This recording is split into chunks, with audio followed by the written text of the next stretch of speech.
Welcome sa Dries TV. Kung interesado ka sa ganitong news, huwag kalimutang isubscribe ang ating YouTube channel. Maraming salamat! Welcome back again sa ating YouTube channel mga kakimpaw, and sa update natin ito, ang pag-uusapan natin ay tungkol sa mga importanteng kaganapan kina Kim and syempre kay Paolo Avellino.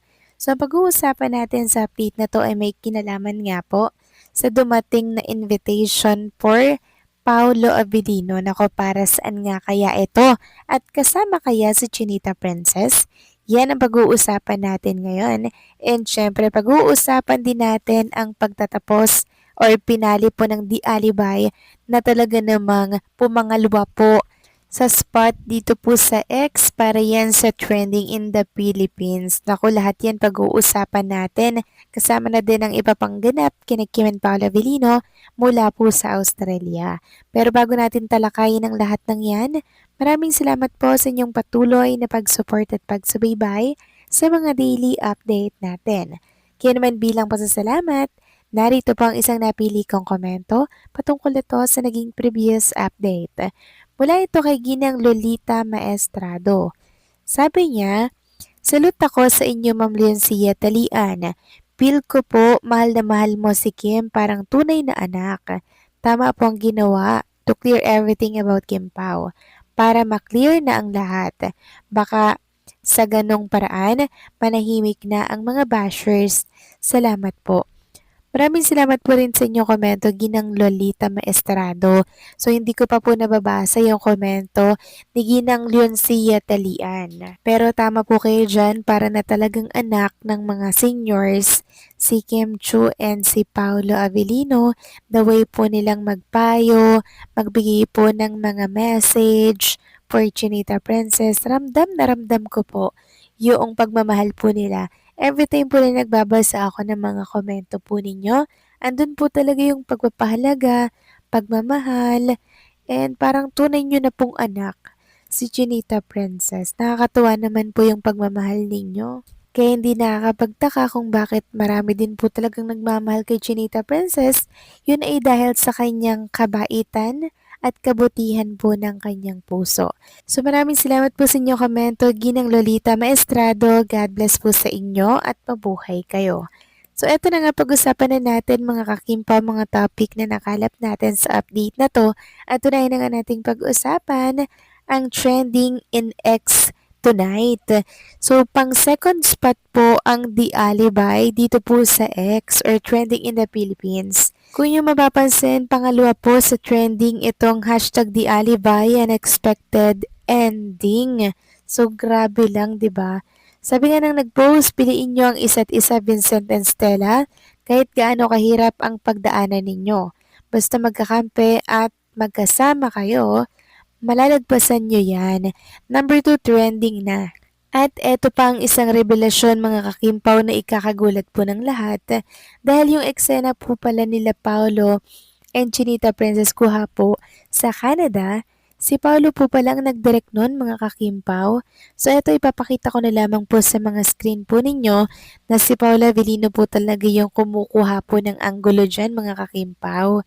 So sabi nga dito, kaya naman pala ang tamis-tamis nung kissing scene na finale or sa finale scene ng Di Alibay, kasi si Paolo pala ang nagdirect. So talagang inuunti-unti na po ni Paolo Avellino yung pagdidirect, pagiging producer, 'di ba? Talagang pinag-aaralan niya na po, kasi hindi nga naman po habang buhay ay sa showbiz industry or pag-aartista or pagiging aktor ang kanyang trabaho. Darating at darating din po talaga sa punto na mananawa siya or silang dalawa ni Kim Cho sa pagiging aktor at artista. Samantalang pag-usapan naman natin mga kakimpaw ang napakagandang paayuda po ni Ma'am Carlina de la Merced sa pagtatapos po ng Di Alibay. Meron po siyang ni-reveal dito about Paolo Avellino. Sabi niya nga sa post sa X, busy sa taping, nasa car chase and action, sex lang kami now ng sigabo. Sa pagtatapos ng Di Alibay, ang dami kong sanang ipopost na picture. Wait lang, tas tumawa siya. Dumating na pala today yung invitation kay Paolo para sa SDA. confirm. So yan mga kakimpaw, isang napakagandang balita po nito na finally dumating na pala yung invitation for Paula Avellino para po yan sa pag-attend ng SDA. So talagang confirm na confirm, wala na pong atrasan ito na maglalakad na po sa red carpet si Paula Avellino this coming October para po tumanggap ng award para yan sa Show Drama Award mga kakimpaw na talaga namang deserve ng isang Paula Avellino. Kasi mahusay talaga siyang actor din mga kakimpaw, 'di ba?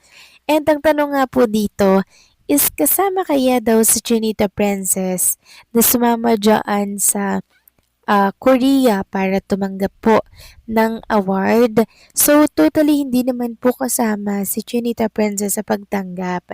Pero andyan lang po yan possible dahil si Kim Cho po ang taga-ayos ng mga susuotin po ni Paolo, ng magiging looks niya, ng magiging makeup niya, 'di ba? Knowing Chinita Princess mga kakimpaw, talaga namang ginagawa niya pong 100% na presentable ang looks ni Paula Avellino kasi Korea yung pupuntahan po ni Paolo.